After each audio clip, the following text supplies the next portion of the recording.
The following episode of Dad vs. Daughter was made possible by a contribution from the op. Hello and welcome to another episode of Dad vs. Daughter. I'm Tim the Dad, and today we're going to be taking a look at the perfect wave from the op. Now, this is the only game I know that actually is based on a surfing theme. So when I heard about this and saw it at Gen Con, I was pretty excited about it. So let's get it to the table. I'm going to show you how the game is played, then I'm going to tell you what I think, so check it out.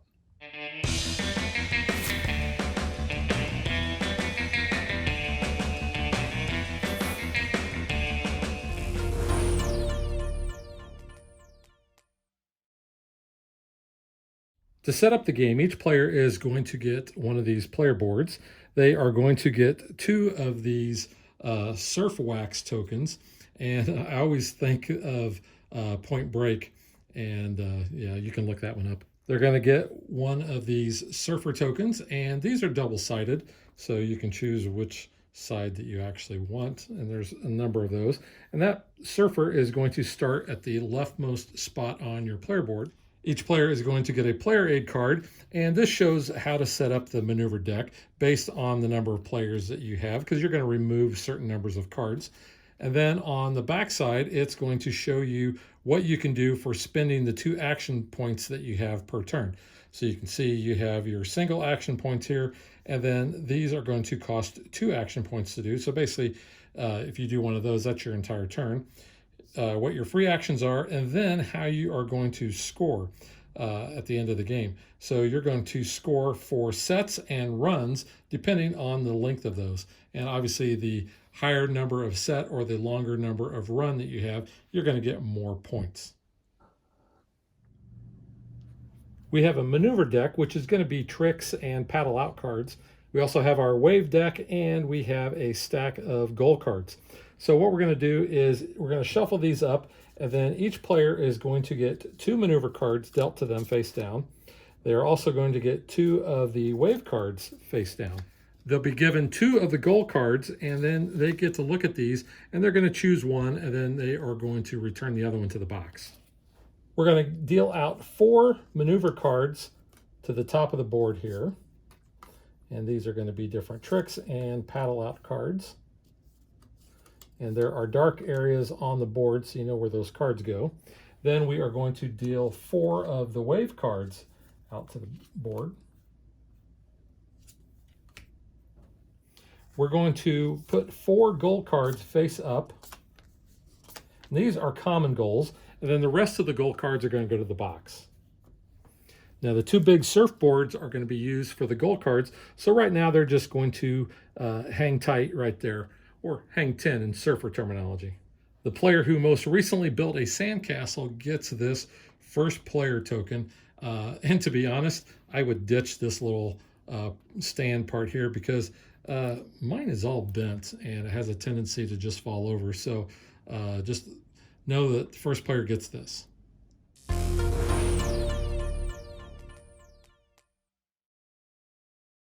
So on a player's turn, they have 2 action points that they can spend. So action items that only cost 1 is you can take a card and you can either play it directly to your board or you can place it in your hand. Now, if you take a card from the board, let's say that I decided that I wanted to take this 7 card, this wave card, then I can play it immediately to my board. When you play a card to the board, you're going to be placing it face down. And let's just say I want to place it right here. And you can see it kind of blends into the board there. So if I want to, I can spend that second action point and do the same thing. I can actually take a card off of the top, and let's say I drew this 4 and decided that I did not want to play that to my board. This just goes into my hand. Now at the end of my turn, if there are cards that are located in these last sections on the edge of the pier, they are both actually going to slide off, and then all the other cards are going to slide down, filling in those spots, and then you're going to fill those in from their respective decks. The next thing I can spend 1 action on is I can play a card directly from my hand.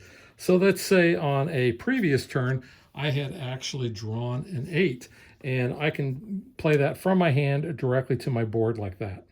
Another 1 point action that I can spend one of my surf wax to paddle out one space. That works the same way as these paddle out cards. When you take a paddle out card, you play that immediately. And what that does is allows you to move your surfer one space to the right. The surfer can never actually move back to the left. And when you play cards to your board, you want to make sure that you are playing cards to where your surfer is at, or even before, because once that surfer passes an empty spot, you can no longer fill those in. You can only fill to the right of where your surfer is at. And then finally, you can spend one of your action points to spend one of your surf wax tokens to take a discarded wave card. You can either play it or you can put it into your hand. So essentially what you can do is you get to look through this discard pile and take any card there that you want. Now, if I want to spend all of my action points, all 2 of them, I can activate a public goal. And since we have 4 of those, we are only going to be using 2 per game. And if I see one of these goals that I think that I have a better chance of achieving over my opponents, then I'm going to take one of the surfboards and I am going to place it on one of those cards. So let's say that I feel like I am going to reveal a wave with a longer run than any other player. So I'm just going to place that surfboard on there, and we know that that goal is active. Let's say on another player's turn, or even on my turn, I decide that I'm going to activate this goal here, which says end the game with no wave or trick cards in your hand. And you can see everybody can do these, and they're worth 50 points apiece. But I'm going to be angling for the ones that I think I have the best option for. The other 2 that are not activated are not going to be used in the game. The other thing I can spend both of my action points on is to get one of those surf wax tokens.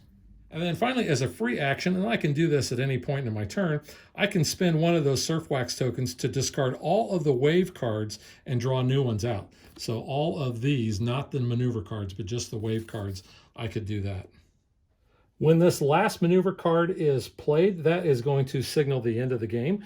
These cards at the end of that turn could all be moved off. And then the new card is revealed. Now, since that triggers the end of the game, each player is going to get the same number of turns. So basically, you are going to finish the round. So once the end of game has been triggered, if you need to draw more maneuver cards, you simply shuffle the discard pile of that and you create a new deck. You're still going to end the game when everybody has an equal number of turns at the end of that round. Then you are going to move on to the scoring round. Now during scoring, that is when you are basically going to flip your cards and you are going to be catching your wave and riding it back in. The important thing to note is you're going to have to look and see how far out your surfer got. And in this case, I actually have 2 other cards that are to the right of my surfer. So my surfer didn't actually reach those. So those cards are going to be removed and those will not be used in my scoring. Also, if you happen to have an empty space left, then essentially your surfer is only going to ride the wave that is closest to the shore. So let's just say that I did not have this card there, then my surfer is basically going to start from this point on. So you want to make sure that you fill in those spaces. If you ever place a maneuver card over a space where you did not have a wave card, then that maneuver card is also discarded. So as you ride your wave back to shore, you're going to start flipping over cards based on how far out your surfer is. So in this case, it says if this is above a number and a run. Well, I don't really know that yet. My surfer comes back this way. Looks like it might be. So 7, 8, 9 is a run, so I will get points for that. So as he's coming back, so I'm going to get 10 points for that because that is part of a 7, 8, 9 run. This says if above a number in a set, it's a number in a set here, so I get 10 points. If it's above an odd number, which it is, I get 10 points. 20 points if next to another combo trick card, which it is, so I would get 20 points for both of those. If I did not have that, then I would score no points for that card. So again, I'm going to get bonus points based on the number of cards that are in my sets and my runs. So if I have a 3-card set, you can see I'm only going to get 10 points. However, if I have a 6-card set, I'm going to get 110 points. Same with the run. If I have a 3-card run, I'm going to get 20 points, and a 6 or higher card run, I'm going to get 80 points. In addition to those bonus points and the points that I would get from any of my completed tricks, I will also get points underneath here. So I would score 30, 20, 20, 20, 20, 10, and 10. Add up the points, and whoever has the most is going to be the winner. Now let's get to what I think.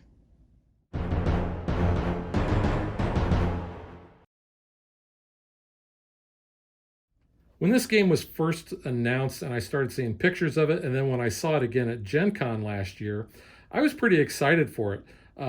I don't know that I've ever seen any game that has a surf theme to it, so that alone had me interested. I like the aesthetics of the game. I like how the higher the number, the bigger the wave, and as you're going down, the wave is going to diminish. So that's pretty cool. I like the art on the maneuver cards that kind of shows which or what the trick is. So you can see the barrel shows him inside the wave there. Carve, you can see he's kind of making that little carve maneuver on the wave. And even a combo shows he's kind of doing a couple of things there. Component wise, I like the surfboards. I think these are really kind of cool. And I like the, they've got the perfect wave on there. It just looks neat. It's very thick cardboard, so that's kind of neat. The surf wax tokens are really kind of cool too. Better shreds, extra sticky. So you stick to your board. I've never surfed, so I can't really say one way or another about that. The gameplay itself, it's okay. You spend so much time moving these cards that that becomes kind of fiddly. So you almost have to designate one player in order to keep moving those cards, and that's kind of a bummer. It's just kind of the nature of the game, and the fact that this is the timer when you play that last maneuver card, that signifies the end of the game. But every turn, if there is a card that is in this spot, then you're dropping it off and refilling. So, that's one of those things. It's not a real big negative. Just realize there is some of that fiddliness to it. I do like the fact that you have to make sure that you get your surfer paddled out far enough that he is able to ride the wave back. And there's also, if you see something up here, you better not wait too long because it's going to move off and be gone, as well as your other players are going to be taking it. I didn't mention this earlier, but there are actually 6 sets of numbers that go from 1 to 12. So, 6 copies basically of every number. And sometimes based on your goal, which I didn't mention that too, if you're able to complete your private goal, you'll get those points as well. And then as well as any of the activated public goals. I like how the art on the backs of the cards kind of merge in seamlessly with the art on the board. So you can see, you got your birds there, you've got your calm water, your sky, your clouds above. That's kind of neat. I will say overall, while I enjoyed the game, it is very light. And I don't know that I would say that I was disappointed in it. It is what it is. It's a kind of a chill, laid back game. And for that, that's fine. I think for those that are looking for more of a media experience, you're not going to find it in this game. At least I did not. I think this game plays better at the higher count, although I don't find that the lower player counts are really all that bad. The higher player count, you're going to go through these cards faster.